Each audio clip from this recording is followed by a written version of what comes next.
All right. Looks like we're on. This is the second time I've done this, so this is all new. Trying to figure out which link I use to send out on Twitter so people can actually join me.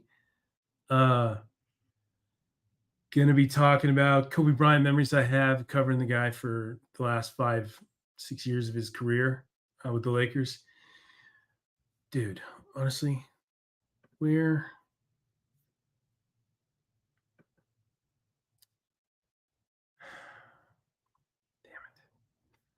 hold on a second, guys. For anybody that's actually watching right now. Where am I?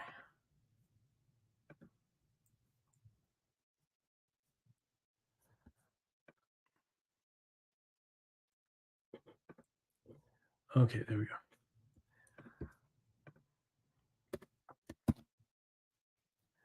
Hopefully this works.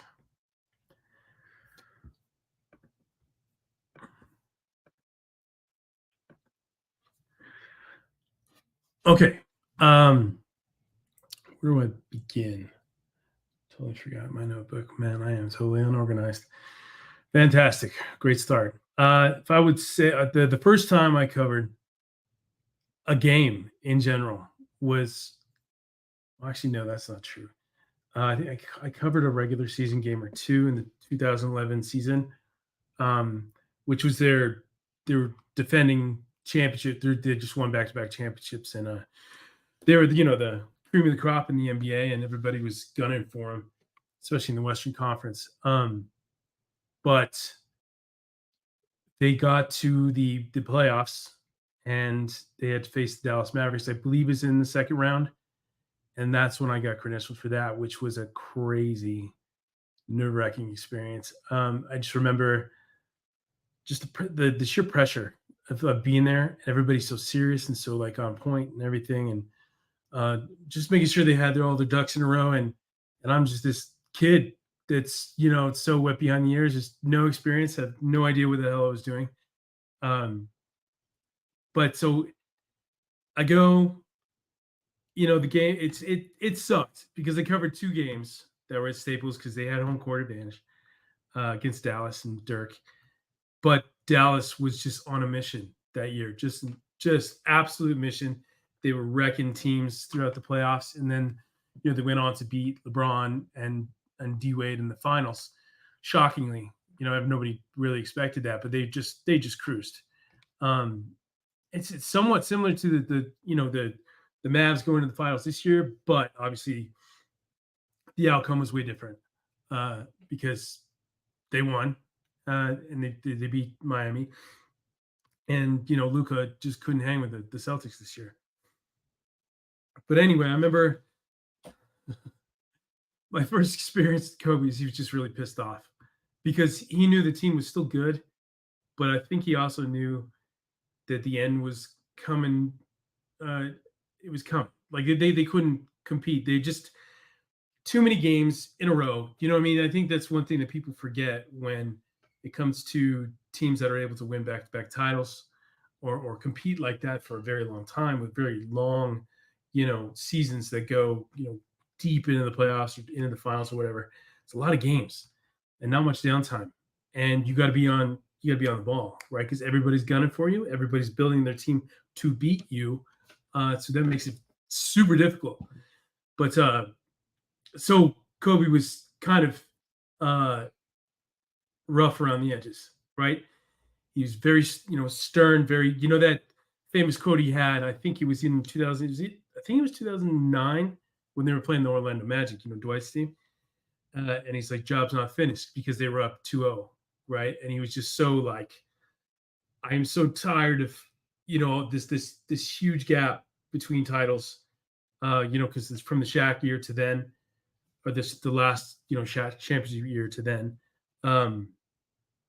that he just was like, I'm not messing around. I'm not taking this for granted. I am not losing my focus. No one's getting me out of this, right? And I kind of felt had the same vibe to it. Like he's like, okay, this is a challenge. We're down 2-0. I've got a video of it, but the audio sucks. I didn't know what the hell I was doing. I was in this press conference room, like makeshift press conference room that was made for more media because it was the playoffs. And I remember it was kind of like it was like, how they say welcome to the NBA moment. This was like a welcome to the media moment. Jay Donnie just pushes by me, like trying to get position to get in front. And I'm just like, damn, what a dick. Like, what the hell is his problem? Didn't look back, didn't say excuse me or anything. And then I just, over the years, I realized that's just the way some people are. Like, they're just, kind of entitled, or like, it's everybody's trying to get the best shot or the best position to get the question that they want in. Right. So, um, it was nerve wracking. The audio sucks. I got the video. I mean, I might post it, but I don't think anybody's even going to really pay attention to it because you can't really hear Kobe say. I mean, I think you can if you pump up the volume or whatever. Maybe I'll try and do something to figure that out. But even when he's saying, it's just kind of, it's run of the mill questions. He's pissed. They have to get ready to go to Dallas to play Game 3. It just it was a bad situation all around. But anyway, that was the first. I remember walking into the locker room for the first time, and god damn, it's like going to high school for the very first time, the very first day, and you literally don't know anybody, right? And you're scared, and you don't want to make the wrong move, you don't want to embarrass yourself, so you kind of keep to yourself, but you're intimidated by everybody who's older than you, or like you looks like they know what they're doing.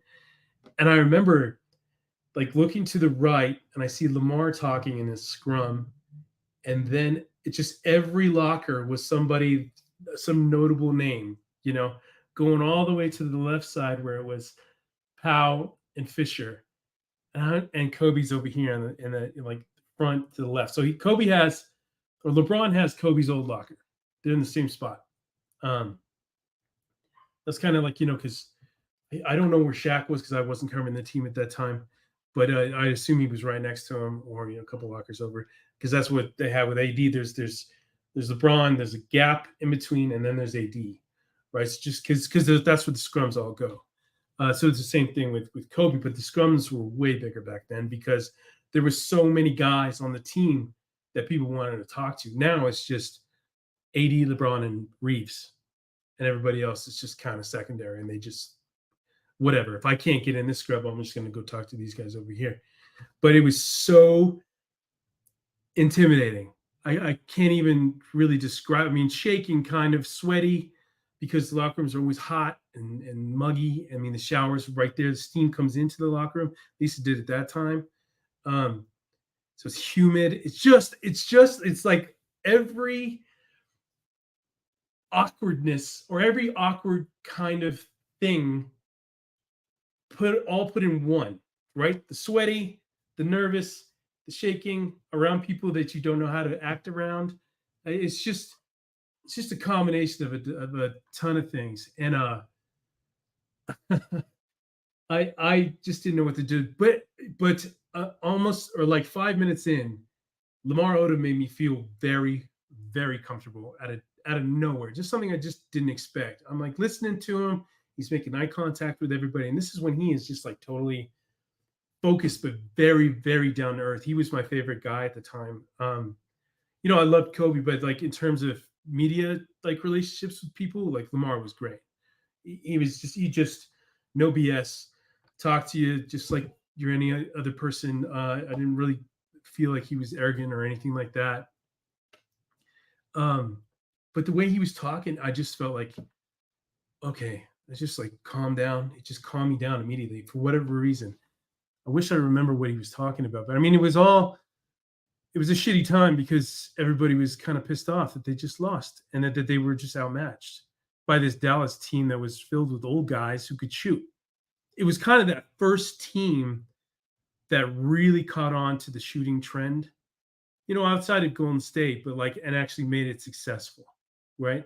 Where they were just deadly from the perimeter, from, just swinging it.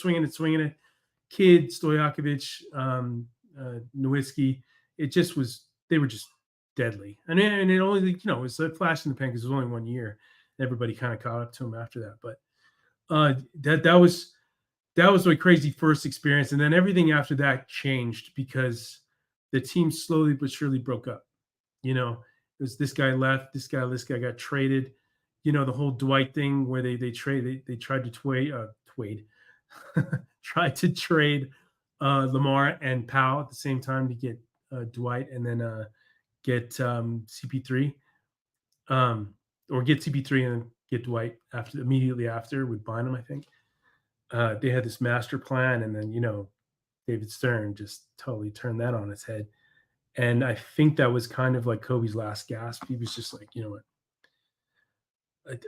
I'm kind of done. I just got to do what I can do during the last 3 years of my career. Maybe I get lucky, get another run.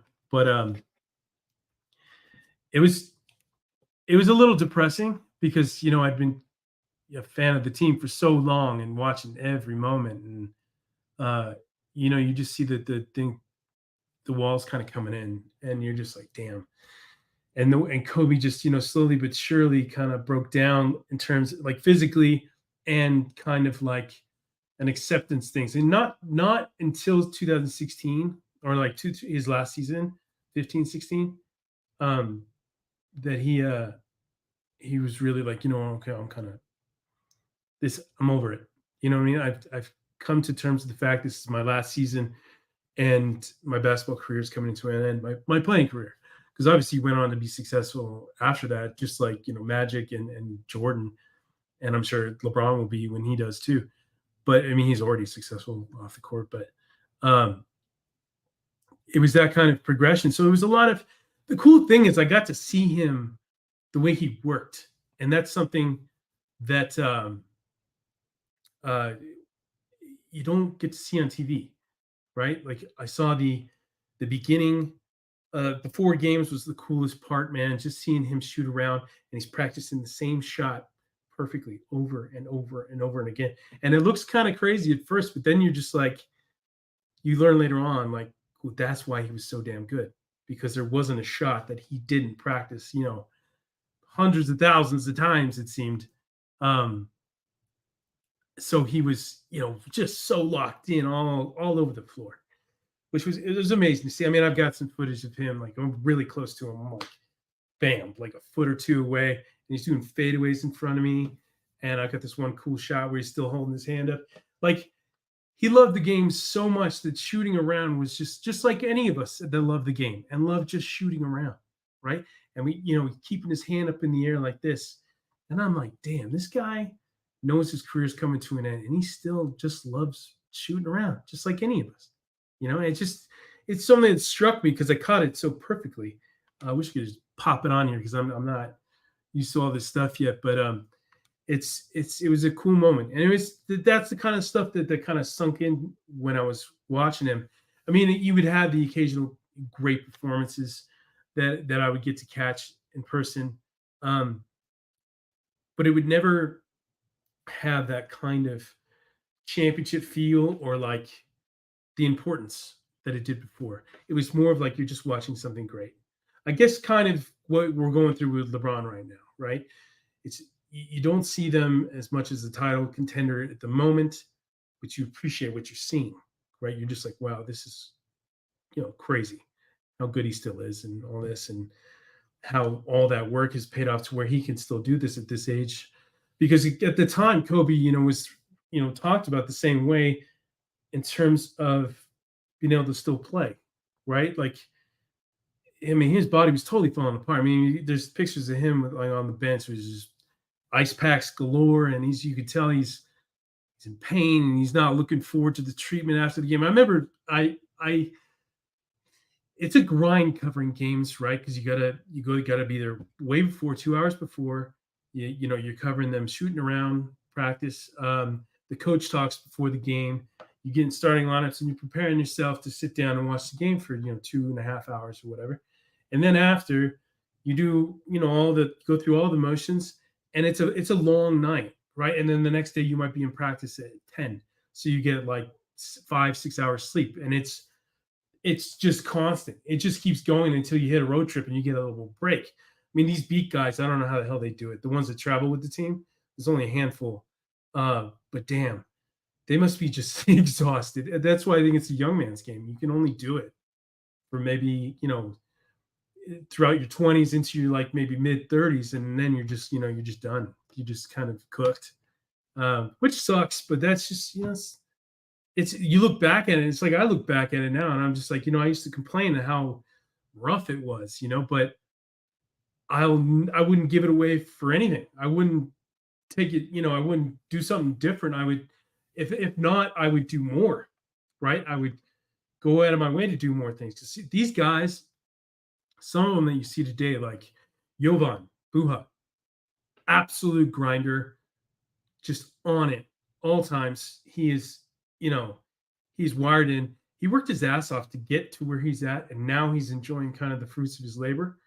And you gotta maintain that level, which is really difficult. And I never got there because I was never good at developing sources and getting in with the team because it's hard. It's a lot of like trial and error. And who you talk to? Sorry, there was a fly buzzing around. Um, but it's a tough it's a grind. It's a tough gig. It's great and it's fun, and I've got swag galore because of it, and I got memories galore because of it. But if I were to break it all down, or I was going to say one of the coolest things that happened was in 2013. I'm not kidding, like 4:30 a.m. This is when I'm writing like a madman. Like I'm like the breaking news guy for Lakers Nation, me and a couple other guys. But basically, we had to be on at any time, like just drop anything. That's why it was so tough, because you never felt like you could really take a breath or break. It's totally different now. It's so much easier now. I mean, like 100 times easier now. But back then, it's like you had to be ready, on point. Okay, cool. I got to grab this. I got to, no matter what time, 1 a.m., fucking 4 a.m., like, so I had my notifications on. I had my sound on. I haven't had my sound on my phone, excuse me, for probably 5, 6 years, because it's just ridiculous, because you can't go anywhere. Shit goes off like all the time, all the time. And then you realize I don't have to hear the damn thing. I mean, this Apple Watch was a game changer for reporters, because you get notified on this quietly, discreetly, with a little buzz on your wrist. I remember I was just on cloud nine when I bought an Apple Watch. I was just like, dude, I can relax. Game changer. I don't have to be obnoxiously hearing my ding, ding, ding, ding all the time. Anyway, to my point, it was June 1st, September 13th, because I just checked the timestamp on the screenshot that I took at 4:32 a.m. No joke. 4:32 a.m. and I get this notification, and I'm half asleep. I mean, I don't know what's going on, but I always woke up when my phone would go off, because you just never know when things would happen. Like, it's like Dr. Bus dying back then. That was a huge thing, and that happened randomly. I think that happened more of like at a reasonable time in the morning or whatever. But stuff like that was constantly happening, because the Lakers are just had the coverage for the Lakers was insane, just because they had won back titles, and Kobe was on the team. So I get this notification, I look at it, and it's Tweetbot. I don't know if you guys remember this Tweetbot. It was like an app that just made Twitter so much. It's like TweetDeck now. It just made Twitter so much easier to manage, and kind of you got your lists and your notifications and blah blah blah. You can get notified by certain people you follow, blah blah blah. It just made the whole job easier. So I'm looking at it, and it says Kobe Bryant's following you, and I literally thought I was dreaming. It's 4:30 in the morning. I can't see. You got one eye closed like this, and the other one's just like trying to focus. And you're looking at it, and it just doesn't seem real. And I remember I got shocked, and I jump up, and I'm checking, and then I'm checking that. I'm getting on my computer. I'm checking on there, and I'm like, oh my God, this is legit. He just followed me at 4:30 in the morning, and he was only following like 400 or 500 people at the time, so he's very selective on who he was following. Um, and I'm like, okay, well, how'd that happen? What happened? I wish I could go back and see exactly what I was doing at that time. Maybe I wrote something and he really liked it, or maybe I tweeted something and he really liked it, and he just was like, I'm gonna follow this guy. Um, so, but it was I was on. I mean, I couldn't wait till I got to a decent hour where I could text all my buddies. Just like, dude, you won't believe this. Kobe just followed me. All of them were freaking out. They didn't believe me, so I just sent screenshots. That's why I took screenshots. And I sent it out to them, and they're just freaking out, and it was just really cool. And I lasted a few years, and then Kobe did some kind of like sweepstakes or something where he unfollowed literally everybody, including me, and made it kind of like a thing. Well, I'll follow you if you do this or whatever, some kind of promotion. And then he just followed those people, and then teammates, coaches, or whatever, and that was it. And I was super bummed, but in retrospective, look at it, something I did piqued his interest, which is the coolest thing ever. I'll never know. I'll never know. I mean, I go back and take an educated guess, but I'll never know. Um, so it was really cool. It was one of those memories that sticks out. Funny enough, it was never at the arena or in a press conference or anything like that. It was that. Um, and then another was when I asked him the question, which I've said ad nauseum at this point. Who I think somebody in the league, it might have been when Clay went insane that one night. He had like 13 dribbles and he scored. I can't even remember how many points it was, but it was crazy. And it made everybody think, okay, Kobe's 81 is not that far off, right? Somebody's going to get close. And I was like, you know what? I got to ask him who he thinks, in the league could match 81 or surpass it. So I asked him, nervous as hell, because Kobe is one of the most intimidating people I've ever been around, because he's super smart, he's super sharp, and if you ask something stupid or something he didn't want to answer, he would make you feel this big, right? He would just embarrass you in front of all your peers, and you would never want to ask another question again. And plus, when I first got my credential through examiner.com, which is now AXS.com, it's like a ticketing company owned by AAG, I think. They warned me. They're like, okay, so we're going to warn you. We're going to give you a credential, but we're going to give you this stern warning. And we want you to keep this in the back of your mind whenever you think you have a question that needs to be asked. They're like, we've had people told not to come back because of questions they asked. So here's me, already nervous as hell, just started in the industry, getting my first break like that.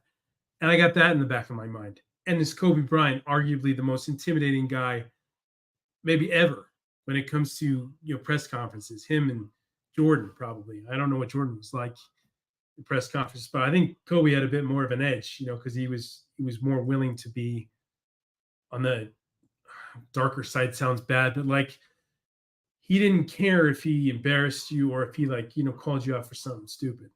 Whereas I think Jordan was more like PR, kind of like trying to keep up that kind of persona of like being a good dude and somebody that everybody admired. Kobe's like, I don't care. You can like me or hate me. It's whatever. That's your choice, but I'm gonna be me, right?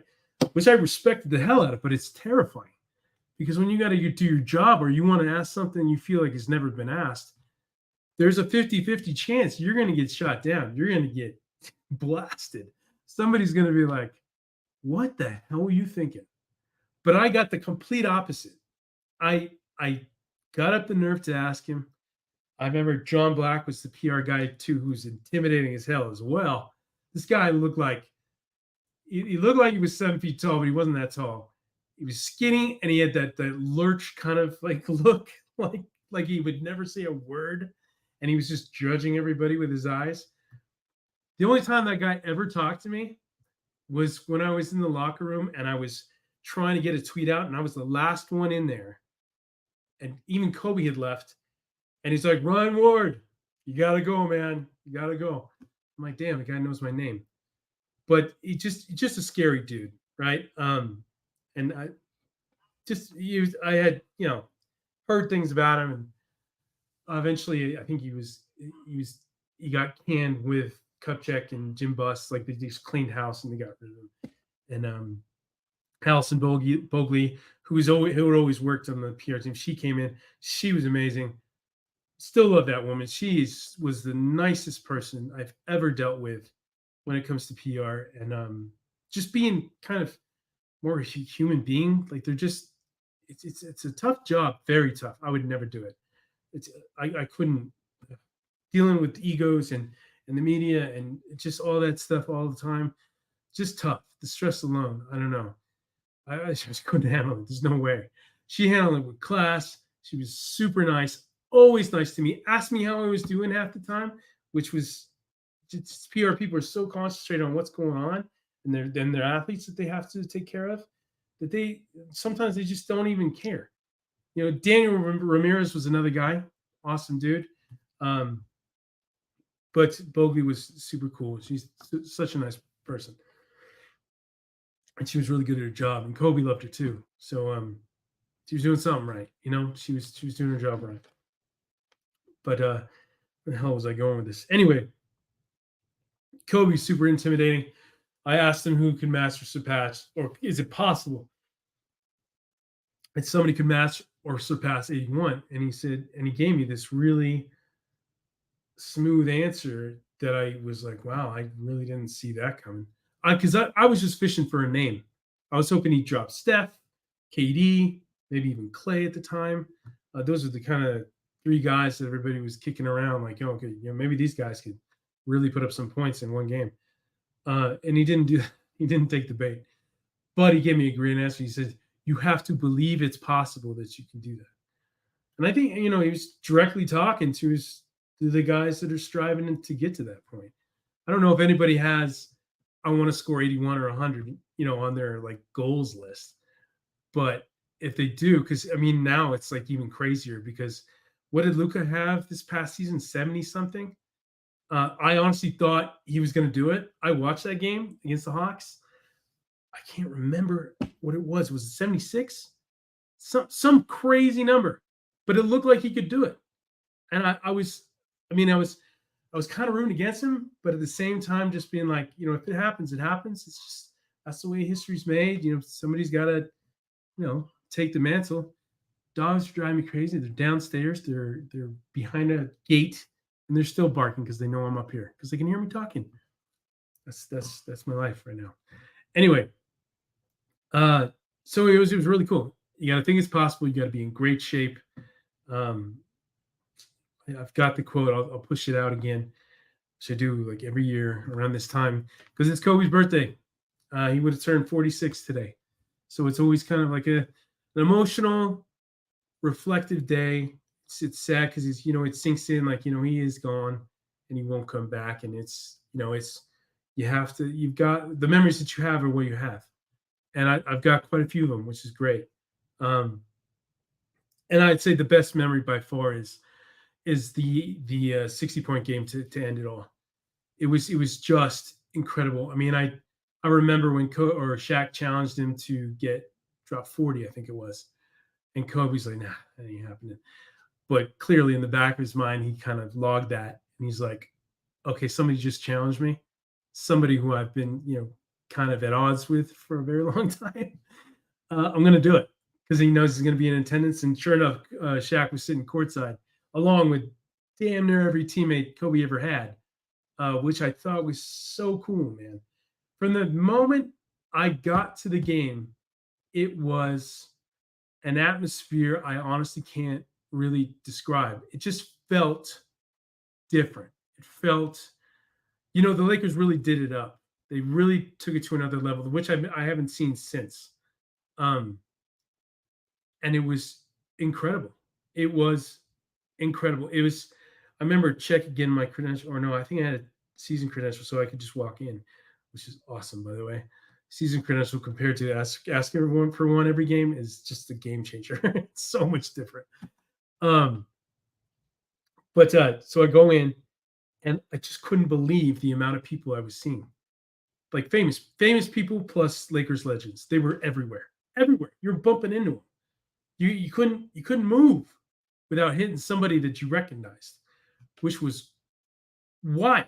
And I remember going down like the tunnel, just doing my normal routine, right? Like you go, you put your stuff down back in the chick current press room in the back, my backpack, I pull out my laptop, I charge it, I set up shop basically. And then you take your phone and you go out and you just get as much footage as you can, try to catch cool stuff. And especially in this situation. But I come out and there's media everywhere. I mean, they must have credentialed like 200 to 300 people that game, and usually it's like 50, right? If that. Um, and a lot of those people just get pushed up to the press box because and now they get this tier system, which is totally screwed up and sucks. But um, it was wild, and the tunnel to the locker room from the press room, it was lined up on both sides. I've got footage of me getting a spot close to the locker room. I'm standing with a couple of the guys I knew. I think Eric Pincus was one from Bleacher Report, and maybe Mike Duarte. I can't totally. It was so chaotic and crazy. I mean, it feels like a blur in the beginning. I just couldn't believe how much of an epic event it was. It truly felt different. It just felt completely different, and it was from start to finish. I've never seen an event like that I've had to cover where it lived up to the hype from start to finish. Never. That was the only one. Um, it was just insane. And as Kobe's coming by, it's like royalty was walking by, and you could tell he was all in black. He was locked in. He didn't have a serious face, though. He was smiling. He was enjoying it. He's like, damn, people showed out for this. You could tell he was just like, okay, I really have to do this. I really have to come through. And I remember we were making bets in the press box before the game on how many points he was going to score, and I bet 35. I didn't, and that was a stretch in my mind. I was like, maybe he gets 30, but I'm going to go 35 because I want to see it. No way in hell would I have ever guessed that it would have been 60. The press box etiquette is kind of it's very strict, right? But it's kind of like unspoken stuff. You don't cheer, you don't clap, you don't make a lot of noise. You just kind of do your job. It's like the equivalent of like sitting in a cubicle and just keeping quiet and doing your, focusing on your stuff. Everybody got a job to do. You got to respect it, blah, blah, blah. And I get it. It's never totally like that.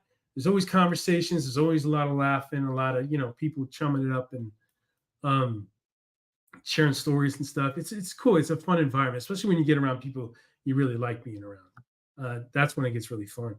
But I got up to the press box, and I was sitting with Tyson Beck, that graphic designer from Australia, who I've known for a long time, and he was just like his first experience, and what an experience! I was like, dude, just wait.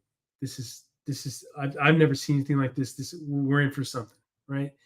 And we are cheering. Once he got going, because it was a rough start. I think he went 0 for 7 or something like that. Just rough start. But it was fun, man. It was just like every score, we're all looking at each other. No way, no way. Oh my God, can you believe this? It was like we were all little kids. We were kids all over again. It was that's what made it so cool and so unique, is you just were like, I know I'm never going to experience anything like this again. And I haven't since then. It was 2016, and nothing has even come close. This event that I covered recently in Vegas, the Team USA thing, had the same kind of like hype and pop to it. I mean, no, not even close to the hype, but like there was just, I think, because there were so many stars in one place, and Obama was there, and all this stuff. It kind of reminded me of that crazy atmosphere, but nowhere near this, dude, because he just so far exceeded expectations. And then I remember after this last point was scored, and everybody's just kind of like blown away. We're all exhausted because we were just blown away what we just witnessed. We go downstairs, and I see Woj like walking close by himself, and I asked him, I'm like, hey man, have you ever seen anything like that before? You've been covering a lot longer than I have. He's like, the closest thing I saw to it was Derek Jeter's last game. And I at the time I wasn't. I'm a big Dodgers fan, but I'm a casual. I'll admit that. I can't keep up. It's just too many games. But I saw the game later on, years down the road, and I was like, wow, okay, I see what he means. Right? It was crazy. Jeter did his thing just like Kobe did his thing. They just came through in the way they come through, right? It was wild. And I remember seeing Kobe in the press conference, and he had a smile from ear to ear. It felt like relief. It just like he had taken a huge sigh of relief, like like like he'd won the championship. I mean, not to that crazy nonstop, you know, partying, it's just a elated feeling, but you could tell he accomplished what he wanted to accomplish and he was done. And I remember being very conflicted going into that game because I'm, damn, what is this going to be like for him? What is this going to be like for us covering the team and covering him for so long?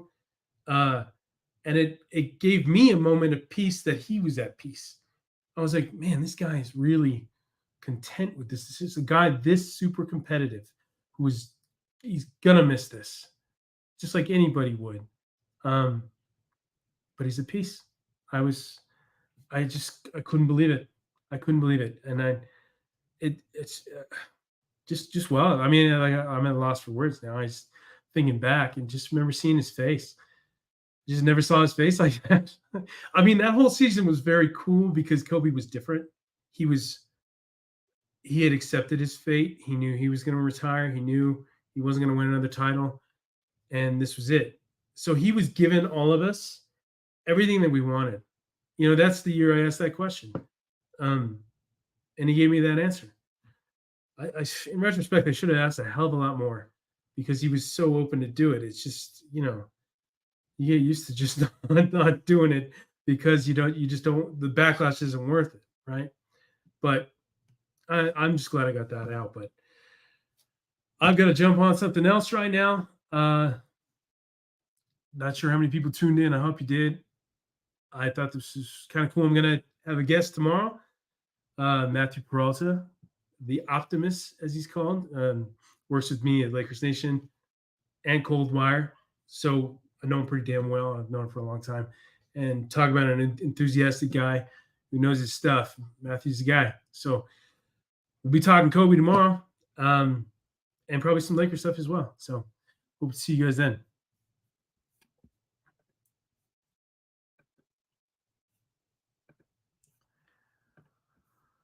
And I know what I'm doing here. Let's clear all this.